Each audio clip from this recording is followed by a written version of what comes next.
My top 10 points. Point 1, Brett Kavanaugh is the best candidate on the horizon. The Supreme Court's biggest job is to interpret and apply the Constitution. Kavanaugh has studied the Constitution with more care, consistency, range, scholarliness, and thoughtfulness than any other sitting Republican federal judge under age 60.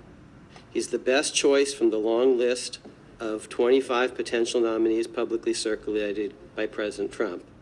I say this as a constitutional scholar who voted for Hillary Clinton and strongly supported every Supreme Court nomination by Democratic presidents in my adult lifetime. Point 2, originalism is wise and nonpartisan. Studying the Constitution requires diligence and intelligence, especially for those, like Kavanaugh, who are originalists, paying special heed to what the Constitution's words originally meant when adopted. I, too, am an originalist. In prioritizing the Constitution's text, history, and structure to discern its principles and distill its wisdom, we originalists are following in the footsteps of George Washington, Alexander Hamilton, James Madison, John Marshall, Joseph Story, and Abraham Lincoln, among others. Originalism is neither partisan nor outlandish. The most important originalist of the last century was a towering liberal Democratic senator turned justice, Hugo Black, the driving intellectual force of the Warren Court, who insisted on taking seriously the Constitution's words and spirit, guaranteeing free speech, racial equality, religious equality, the right to vote, the right to counsel, and much more.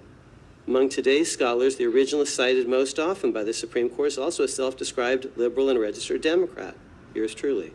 The best originalists heed not just the founder's vision, but also the vision underlying its amendments, especially the transformative Reconstruction and Women's Suffrage, Reconstruction Amendments and Women's Suffrage Amendment.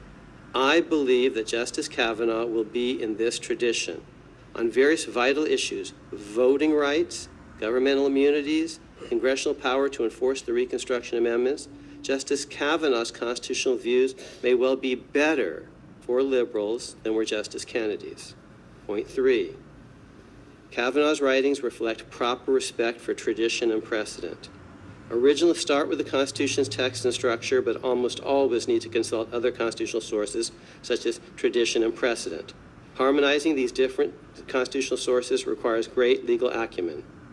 Kavanaugh's record shows that he is adept at harmonization. Point 4, Kavanaugh's views on executive power have strong constitutional foundations. Many of Kavanaugh's views about the executive branch are quite standard. On several other executive branch topics, Kavanaugh's views are not yet conventional wisdom, but are nevertheless sound and indeed align well with the testimony I offered this committee in 1998 and 2017. Point 5, the best basis for assessing would-be Justice Kavanaugh is the track record of Judge Kavanaugh. The judicial track record is more proximate and relevant than Kavanaugh's prejudicial life. Point 6, Kavanaugh would work well with his new colleagues. I predict that Kavanaugh, a studious and open-minded conservative who likes listening to and engaging with moderates and liberals, will be a pro-intellectual and anti-polarizing force on the court.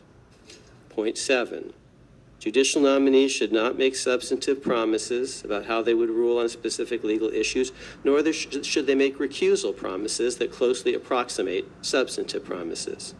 Point 8, senators may properly oppose a judicial nominee simply because they disagree with the nominee's general constitutional philosophy or likely constitutional votes on the bench. Point 9, the current Senate confirmation process is badly flawed and should be changed for future vacancies. Point 10, back to point 1. Responsible naysayers must become yay-sayers of a sort. They must specifically name better nominees realistically on the horizon. If not Brett, who?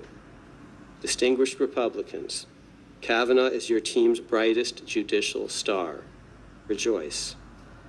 Distinguished Democrats, don't be mad, be smart, be careful what you wish for. Our party controls neither the White House nor the Senate. If you torpedo Kavanaugh, you'll likely end up with someone worse, someone less brilliant, less constitutionally knowledgeable, less studious, less open-minded, less good for America. Thank you. Thank you all very much.